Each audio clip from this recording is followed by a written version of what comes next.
Por que que é importante se empenhar em dialogar, esse diálogo de consenso, em expor ideias e chegar em acordo? Por que que é importante isso?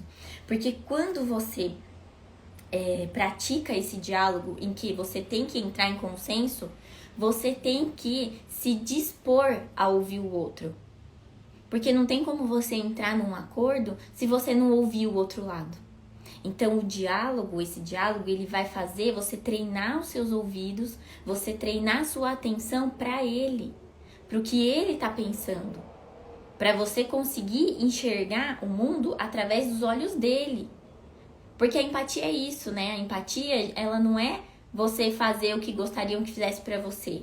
É você fazer o que o outro gostaria que fizesse para ele, com os julgamentos dele, com as crenças dele, não com as suas.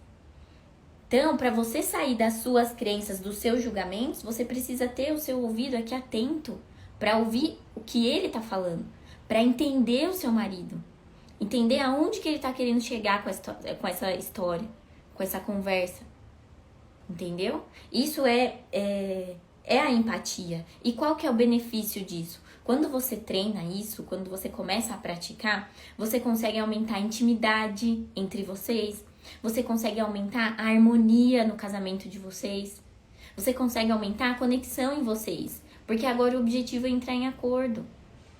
Mas aí você pode falar, Carol, mas eu já tentei de tudo. Eu já tentei conversar com ele, eu já tentei fazer de tudo e eu não consigo, não entro em acordo. E eu te entendo, eu também pensava isso.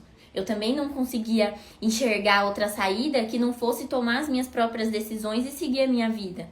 Até ir empurrando aquela barriga até a gente não aguentar mais. Eu também achava isso. Só que quando eu entendi que é possível sim a gente dialogar e a gente entrar em consenso, que é possível a gente deixar um pouco o nosso individualismo de lado e pensar no casal, colocar ele acima do nosso individual, aí as coisas começaram a fazer sentido. E quando eu comecei a ouvir, a conseguir realmente prestar atenção no que ele estava me falando, eu consegui fazer isso. Só que não é do dia pra noite. Não é uma coisa que você falou hoje e amanhã já tá tudo lindo, maravilhoso. É um processo. Mas é um processo que funciona. Por exemplo, tem uma palestra que eu ouvi, já tem alguns anos, eu e o Wellington, a gente participou, de um casal que, gente, quando eles falavam, parecia que eles tinham ensaiado muito aquilo, porque era uma harmonia, era um entrosamento tão grande entre eles, que você olhava e falava, nossa, mas eles foram feitos um pro outro. Só que, quando eles começaram a contar a história deles, ele, ex-usuário de droga, ela, né, que era dona de casa, sofria muito com isso. Quando eles começaram a contar essa história, a gente percebeu o quanto eles eram diferentes e o quanto, claro, além de outras coisas, o diálogo ajudou a lapidação dos dois, a eles entrarem nessa harmonia tão grande que hoje a gente consegue ver no casamento deles. E olha só como que era a situação deles. Qualquer um que ouvisse a história lá no começo, qualquer um que não tivesse visto eles dois, como eles estavam se dando bem ali no momento, se eu não tivesse visto aquilo, se eu tivesse visto só a história que ela me contou, eu ia falar, certeza que eles divorciaram. Porque eles eram totalmente diferentes, eram ideias completamente diferentes, visão de mundo completamente diferentes.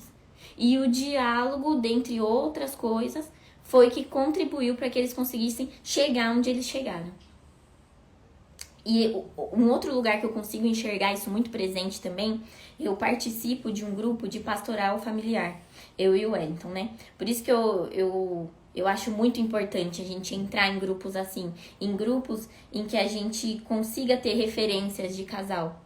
E num projeto desse de pastoral, em que você faz parte de uma coordenação de projetos e você tá o homem e a mulher ali trabalhando juntos, você vê que a todo momento eles precisam entrar em consenso, eles precisam entrar em acordo. Então, a pastoral, esses trabalhos em comunidade e ajudas em geral com o esposo, é uma escola de treino de entrar em acordo.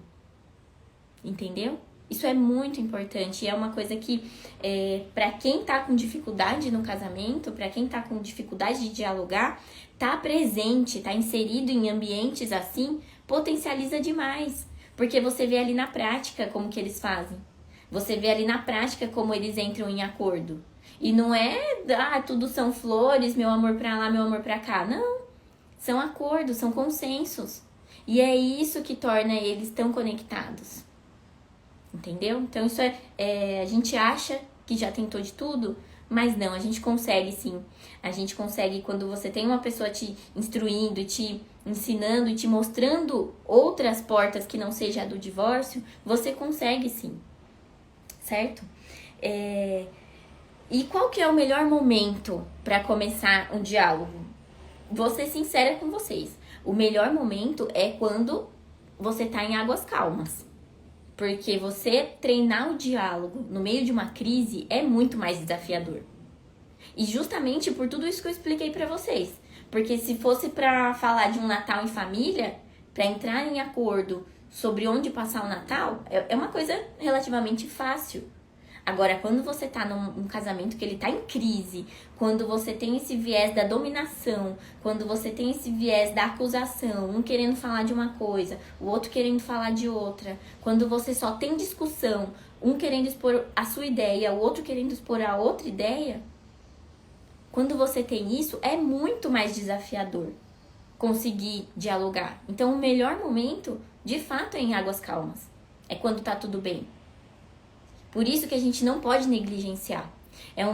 Por exemplo, se eu quisesse aprender a nadar. Eu quero começar a aprender a nadar. Tem uma piscina super rasinha, tem um professor disponível para me ensinar.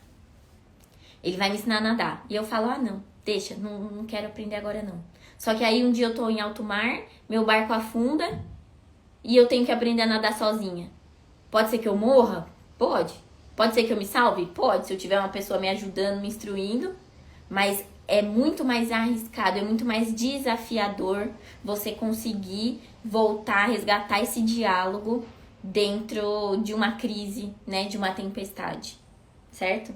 Então, por isso que quando a gente tá no meio dessas crises e a gente tem todos esses viés de manipulação, vitimismo, injustiça, quando você tem todas essas crenças e todos esses sentimentos que eles foram sendo depositados ao longo dos anos, você tem muito mais interferentes para conseguir voltar a dialogar. Por isso que dentro do treinamento, dentro do Elo no Lar, eu ensino esse diálogo com toda essa base de resolução de conflitos para conseguir trazer um diálogo mais limpo, mais claro, para voltar às águas calmas. Então, assim, dá para